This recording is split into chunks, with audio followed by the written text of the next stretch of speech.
फितर के मौके पर आपको थाना बहावल नगर की बहुत सारी वीडियोस वायरल होती नजर आई हैं। वाकई की मुकम्मल तफसीलात तो अभी तक मंजर आम पर नहीं आ सकी हैं, ताहम सोशल मीडिया पर पोस्ट के जरिए पैगामात ज़रूर जारी किए गए हैं।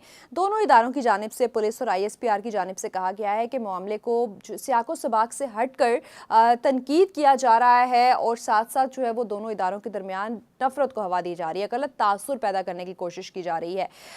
जैसे ये तासुर देने की कोशिश की जा रही है कि जैसे पाक फौज और पंजाब पुलिस के दरमियान कोई महाज आराई हुई। दरअसल में ऐसा नहीं हुआ। दोनों इदारों ने कहा है कि सियाको सबाक से हटकर जो है वो मामला शुरू किया गया, लेकिन ये क्या ताकत की जंग थी, आइए इसको मुकम्मल सियाको सबाक के साथ समझने की कोशिश करते हैं। कुछ मालूमात हमने FIR से लिए हैं और कुछ जो है वो ऐनी शाहिदीन से। मैं हूँ रूबा उरूज।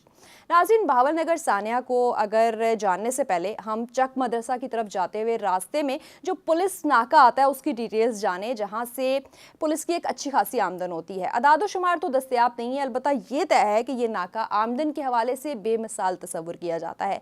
इसीलिए इस पर DPO से लेकर SHO की खास नज़र होती है। यहाँ पर ख़ास अमला तैनात किया जाता है और DPO के एतमाद वाला अमला होता है, क्योंकि यहाँ से वसूलियाँ होती हैं और फिर डेली बेसिस पे उनका हिसाब लगाया जाता है। जो वसूली में वो बंदे तैनात किए जाते हैं जो कि कोई डंडी ना मारें। SHO भी नाके पर ऐसे अहलकार लगाता है जो वसूली का दुरुस्त हिसाब किताब जो है वो दे, और यही सोच कई बार यहाँ DPOs के तबादले का बायस बनी है, बल्कि SHOs के लिए भी बहुत सारे मसाइल का मौजब भी बनी है। लेकिन वसूली का चस्का शायद बहुत ज़्यादा है और पैसे की इंपॉर्टेंस बहुत ज़्यादा है कि अफसरान जो है वो अपनी बेइज्जती भी बर्दाश्त कर लेते हैं, तबादला भी फिर किसी सिफारिश के ज़रिए यहाँ करवा लेते हैं ताकि मालदार जो है वो यहाँ पे बनते रहें, क्योंकि ये एक नादिर मौका होता है। इसीलिए DPOs, DSPs और SHOs तबादले के लिए खासा जो है वो ज़ोर लगाते हैं, क्योंकि वसूली की सरपरस्ती और तरफदारी में मसाइल नहीं होते। यहाँ की वसूली का रोज़ाना की बुनियाद पर हिसाब किताब किया जाता है और इस नाके पर अदायगी ना करने वालों की छितरोल करना बहुत आम सी बात है। 2016 में भी यहाँ से एक बड़ा खास वाक़या हुआ था। मारपीट का एक वाक़या मशहूर हुआ था, वीडियोज़ आई थी, जबकि 2 बरस कबल ही इस नाके पर एक मेंबर पंजाब असम्बली के अहले खाना की ज़बरदस्त पिटाई भी की जा चुकी है, जिसकी पैदाइश में वहाँ के SHO को बहावल नगर के SHO का तबादला भी हुआ था। लेकिन ये मामलात ऐसे ही चलते रहे। बहावल नगर के थाना मदरसा के SHO रिजवान पहले पुलिस में सिपाही थे। 11 साल की नौकरी के बाद एक इम्तिहान पास करके वो ASI हो गए। बाद में तरक्की पाकर सब इंस्पेक्टर, और उसके बाद जो है वो अब तक उनको पुलिस में 24 साल गुजर चुके हैं। तरक्कियाँ भी मिलती रहीं, काफ़ी तजुर्बा है। पुलिस अफसर हैं, काफ़ी थानों में तैनात रह चुके हैं SHO के सीट पर। अब SHO रिजवान यहाँ पर तैनात हैं। उनके एक साथ जो है वो उनके बड़े काबिल एतमाद साथी सिपाही अली हैं।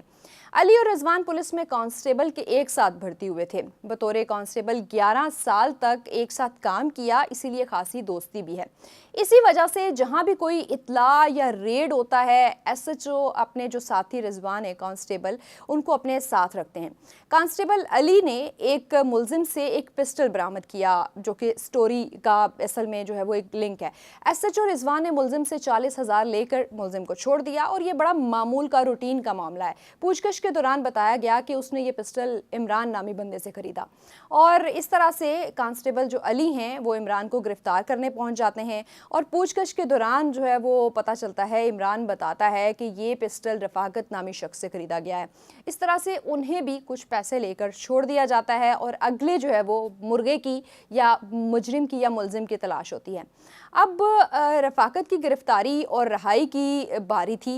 SHO रिजवान और कांस्टेबल अली जो है वो रफाकत को गिरफ्तार करने पहुंचते हैं। रफाकत घर में मौजूद नहीं है। रफाकत के भाई अनवर से जो SHO ने 1 लाख रुपया तलब कर लिया, जो कि कुछ जो है वो इंटरनल सोर्सेज बताते हैं। अनवर ने हामी भर ली और दूसरे दिन 1 लाख का बंदोबस्त करने के लिए अपने घर चला गया। SHO रिजवान को थाने पर देने आएगा ये वादा भी किया, लेकिन दूसरे दिन अनवर 1 लाख रुपए का बंदोबस्त नहीं कर सका, या फिर उसने इंटेंशनली नहीं किया। इस पर SHO साहब बहुत नाराज़ हुए और अनवर और रफाकत को गिरफ्तार करने उनके घर पर पहुंच गए।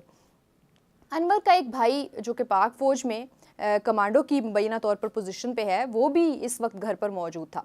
घर पर एसएचओ और अनवर जो है वो उनकी तकरार हो गई, अहले मोहल्ला भी जमा हो गए और सवाल उठाया गया कि एसएचओ किस बेस पे और कांस्टेबल अली जो है वो 1 लाख रुपए का मुतालबा कर रहे हैं, किस चीज़ का पैसे जो है वो लेने आए हैं।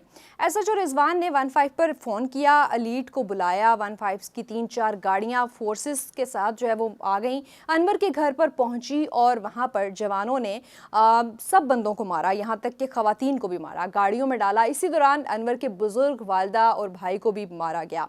और कुछ जो है वो सोर्सेज ये भी बताते हैं कि अच्छी खासी मारपीट की गई, खवातीन पर भी हाथ उठाया गया। एसएचओ रिजवान ने सबकी अच्छी तरह धुलाई की, यहाँ तक कि अनवर, विर्क और दूसरे गिरफ्तार शुदा अफराद को पीछे से जो है वो बाकायदा आग लगाने की भी कोशिश की गई और सबके खिलाफ कार्य सरकार में मुदाखलत का पर्चा दर्ज करा दिया गया। पर्चे में औरतों के नाम भी डाले गए, खवातीन को ऑलरेडी जो है वो मारपीट की जा चुकी थी।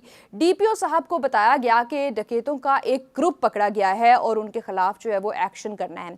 डीपीओ साहब ने एसएचओ रिजवान को कहा कि इनको तुन कर रखो जी, पुलिस में बड़ा एक आम सा वर्ड है। डीपीओ साहब के एसएचओ क्योंकि कमाओ पूत होते हैं और इनसे उन्होंने वसूलियाँ करवानी होती हैं, तो इसीलिए अच्छी खासी आशीर्वाद हासिल होती है, गैर मशरूत हमायत हासिल होती है, और यही इस केस में भी हुआ।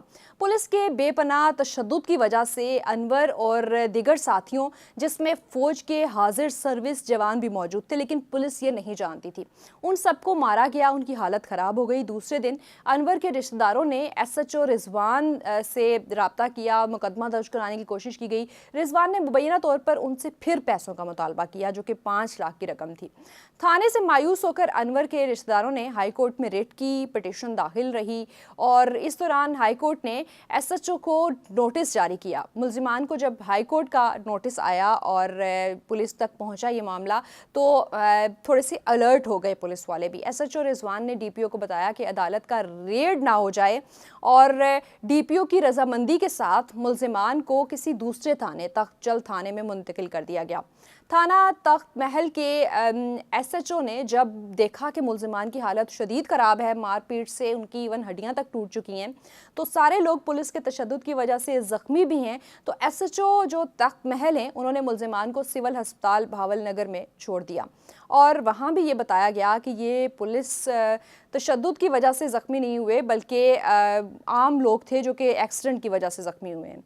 ये इस वक्त तक नहीं पता था कि यहाँ पर फौजी जवान भी मौजूद हैं। यूनिट कमांडर से जब फौजी जवानों को जो होश आया तो उन्होंने रब्ता किया और फिर यूनिट कमांड जो है वो अपनी फोर्सेस के साथ हॉस्पिटल पहुंचा, सूरत हाल का जायज़ा लिया और सारी सूरत हाल को देखते हुए उन्होंने कोशिश की कि मामला जो है वो मिल बैठ कर हल किया जाए। फ़ौज के सीनियर अफसरान ने अस्पताल में ज़ख्मियों से मालूमात ली और अनवर की वालदा और वालिद को लेकर जो है वो, और बहन को जो उनको ज़दोकोब किया गया था, और फिर जो है वो उनको बहुत ज़्यादा लातें मारी गई थी, मुक्के मारे गए थे, उनसे पूछताछ की गई और बाद में फैसला किया गया कि इनका भी वही हश्र किया जाएगा जो कि उन्होंने उस फैमिली के साथ किया। एक ये स्टोरी जो है वो एक एडवोकेट के थ्रू नरेट हो रही है।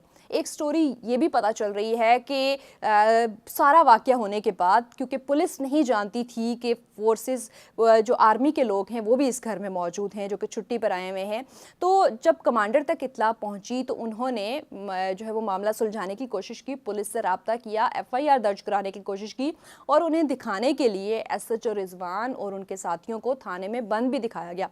लेकिन जब उन्होंने अचानक रेड किया तो मामला कुछ और था। एसएचओ साहब और उनके साथी वहाँ पर बाकायदा मिठाइयाँ और खाने पीने में मसरूफ़ थे, जिसकी वजह से मामला ज़्यादा ख़राब हुआ। वहाँ पे सीसीटीवी फुटेज भी रिकॉर्ड में मौजूद है, लेकिन उसके बावजूद जो कि कमांडर इन चीफ वहाँ पे फौज के पहुंचे थे उनसे भी मिसबिहेव किया गया, जिसके बाद जो सब कुछ हुआ वो सारी दुनिया ने देखा। अब इस वाक़े को लेकर हमें 2-3 चीज़ें समझने की ज़रूरत है। जो हम एक अंधी तनकीद कर रहे हैं कि बड़े भाई ने छोटे भाई को मार दिया, फ़ौज पे हाथ क्यों डाला, तो वहाँ पे क़यामत आ गई।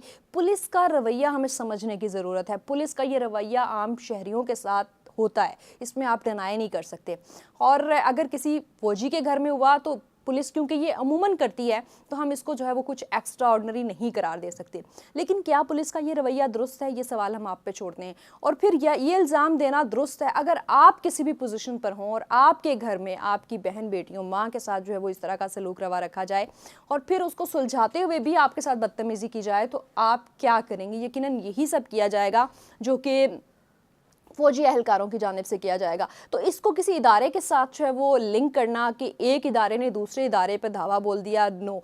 ये एक इलाकाई जंग थी, एक स्पेसिफिक एरिया में पुलिस के जवान थे और दूसरी तरफ जो है वो फौजी एहलकार थे, उनकी आपसी लड़ाई हुई। तो डेफिनेटली जब एक तरफ का इदारा इन्वॉल्व हुआ तो दूसरी ने भी अपनी ताकत दिखाई। तो इसको लिंक ना करें खुदारा कि कहीं रियासत और पुलिस के दरमियान जो है वो जंग छिड़ गई है, बल्कि इसकी जो है वो जितनी आप डिस्करेज कर सकते हैं इस मामले को डिस्करेज करें, क्योंकि दोनों इदारे हमारे हैं। अगर हम एक कहें कि एक इदारे ने दूसरे को सबक सिखा दिया या दूसरे ने पहले को अब सबक सिखाना है, तो दिस इज़ रॉन्ग। पुलिस को अपनी जो है वो लिमिट्स में रहना चाहिए और पुलिस के जो सीनियर्स हैं, जो डिसीजन मेकर्स हैं, आईजी साहब से रिक्वेस्ट होगी कि आप देखें कि थाना चक जैसे जो नाके हैं जहाँ से पुलिस जो है वो उनको अपनी आमदनी का ज़रिया समझती है, क्या पुलिस का ये काम है? पुलिस ने क्या इस तरह वसूलियाँ करनी होती हैं? नाहक जो है वो किसी आम शहरियों से पैसे वसूल करना, टीका लगा देना, इस तरह की टर्म्स को अब पुलिस से ख़त्म होना होगा, क्योंकि पुलिस का काम जो था वो शहरियों की हिफाजत था, शहरियों की जेबों को खाली करना नहीं था। बट अनफॉर्चुनेटली हम ज़्यादा एरियाज़ में ना भी कहें तो साइड एरियाज़ जो विलेजेस हैं, देही इलाके हैं, वहाँ पे पुलिस यही सब कुछ कर रही है। लोगों को शायद चोरों डकैतों से इतना खौफ नहीं है जितना पुलिस से है। तो यहाँ पे पुलिस को एक दफ़ा फिर से अपने इदारे पर नज़रसानी करने की ज़रूरत है कि आपके बनाए जाने का मकसद क्या था। मैं मानती हूँ कि बीच में कुछ काली भेड़ें हैं, लेकिन वो बहुत ज़्यादा हो चुकी हैं जिनके ख़िलाफ़ अब जो है वो एक्शन लेना बहुत ज़रूरी होगा। वरना ये एक वाक़या है जिसने बदनाम करके रख दिया आपके इदारे को। शायद आने वाले वक्त में इससे ज़्यादा वाक़यात हमें देखने पड़ें।